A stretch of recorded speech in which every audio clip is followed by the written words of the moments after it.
you do? Your floor is not always be 0. Your floor might not always be 0. Brilliant. Your floor might not always be 0. What the heck? Yeah, we'll talk about that. Yes. So when you're plugging in like the 2 and the 0, you just multiply the pi by both things? Carry it for the ride, carry it for the ride, slap it on the back end. Yeah. Don't do anything with pi. Don't make it 3.14. Carry it for the ride, and go pi's on the end.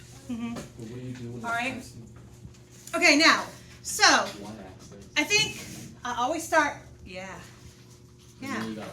Like he's telling me all the things that I'm going to teach him, and you're 100% right. I have to. Sometimes my floor is not going to be 0. Sometimes I'm going to be going around the y-axis, and wait till you see that. Oh, but let me talk about this. This, just FYI, in like calculus world, if you were taking calculus out of college or you're taking AP calculus, there's an actual name for this. It's actually what we refer to as the DISC method. The DISC, D-I-S-C method. In our perspective, because that's a very old name, I mean, I took this class, how many years ago, when I was your age, and the disc back then didn't have a significance, and you might not even know what a disc is anymore. A disc, typically people think of like the thing you put in and listen to music with or watch CDs, you know what I mean, which have a hole in it, and that's not what I'm referring to. A disc, back in the day, would have visually looked like a hockey puck.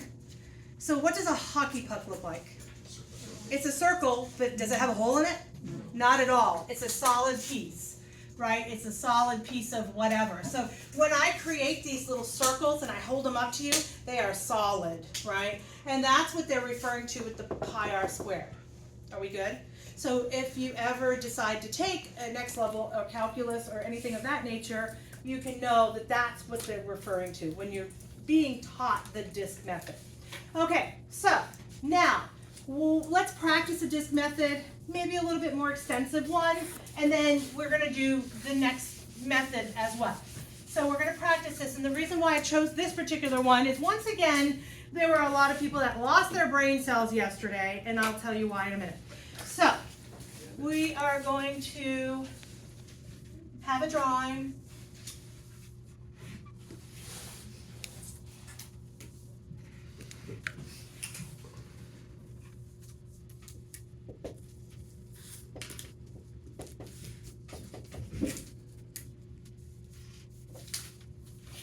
Do you guys see my reference of the shaded area there? You can see where it's shaded. I didn't do that very well second period. So it's between 1 and 2. Are we good? Okay, so I want to take this thing, I want to rotate it 360 degrees. What does 360 degrees mean? Circle. One full circle, right? I want to rotate it 360 degrees about the x-axis. Those are the technical words that they use in these problems. Rotating about the x-axis 360 degrees. Don't let that fool you. It's not terrible. It's just telling you, take that picture, rotate it around, fix it on that hinge of the x-axis. So I'm rotating this guy 360 degrees about the x-axis. Okay? Just like we did a second ago, it is definitely a DISC method. The reason why it's a DISC method is because my person that I draw, his head meets the top of the ceiling, his floor is where his feet are. There are no gaps, there are no holes. He is definitely from head to toe fixed inside that. So we are going to use this DISC method. So let's go ahead and figure out what that would be. Don't forget your pi. What's my A and my B in this case? 1 to 2. 1 to 2. Good job. You went from left to right. That's important. Okay, what is my ceiling? Plus 2 over x. It's weird. It's 2 over x. So x squared plus 2 over x. What's my floor? So minus 0. And what do I do to that whole thing? I square it. Why? Because it's pi r squared. It makes a circle. And I did this one specifically for a purpose. So minus 0 does nothing for me. You guys agree? So literally minus 0 does nothing for me. I'm cool. I can get rid of it. However, x squared plus 2 over x squared,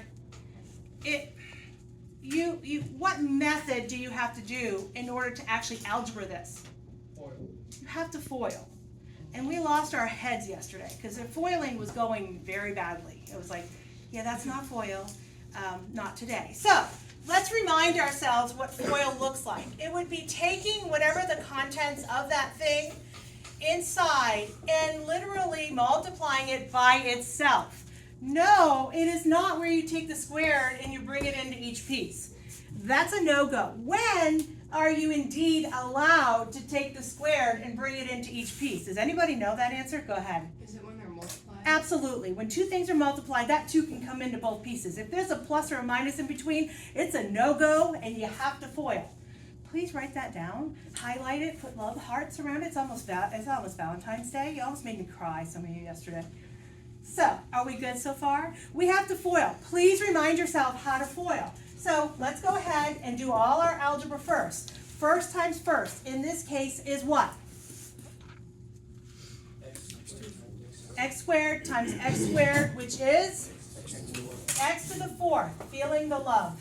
Okay, so if I'm doing the outer and the inner part, most of the time I just kind of do them in my head. I'm going to be nice about this today. What is the outer times the outer in the FOIL thing? So this times this. 2x. So yeah, I'm going to show it slowly just because I'm trying to feel lovey and nice. What is my inner going to be? 2x. Also x squared over and that. Yeah, we're going to clean it up to be pretty, right, in a second. And then what's the last guy? 4 over x squared. So, I hear a lot of people like, yeah, come on, Krajewski, you know that this reduces to 2x, right? And we know that this reduces to 2x. Yay. If you can do that in your head and you FOIL it, yay, that's good. So what is the algebra result of this going to be? So it's x to the fourth plus how many x's? 4 of those guys. And then last but not least, what's that going to be over there? Plus 4 over x squared. You know I'm going to integrate this eventually, so what should I do with that now? Move it up. Move that puppy up, right? All right, so far are we cool? Now, the algebra of this problem is done. We are going to integrate. We're going to integrate and we're going to assess it from 1 to 2. Okay, so you integrate it and your seat, I will integrate what I do. X to the 5 over 5 plus 4x squared over 2 plus 4x to the negative 1 over negative 1. How do we feel? Are we feeling okay? I'm going to ask you to clean that up algebraically before you start assessing it. Rewrite that thing to make it nice for you. Don't forget your pi. X to the 5th over 5, right? I can't do much with that. What does plus 4x squared over 2 become? Good. Plus 2x squared. And then what does this guy become? 4 over negative 1 becomes negative 4. X to the negative 1 does what? Flips to the bottom, right? Good job. So minus 4 over x. This is going to be assessed from 1 to 2. I don't really need the parentheses. I just know I have to bring my pi along for the ride. And if I keep doing it, I won't forget it. Okay? So this is 2 to the 5th over 5 plus 2 times 2 squared minus 4 over 2. And then minus parenthesis, don't forget the parenthesis because that negative has to distribute all the way through. 1 to the 5th over 5 plus 2 times 1 squared minus 4 over 1. Don't forget the pi. You guys will be so tired of hearing about pi.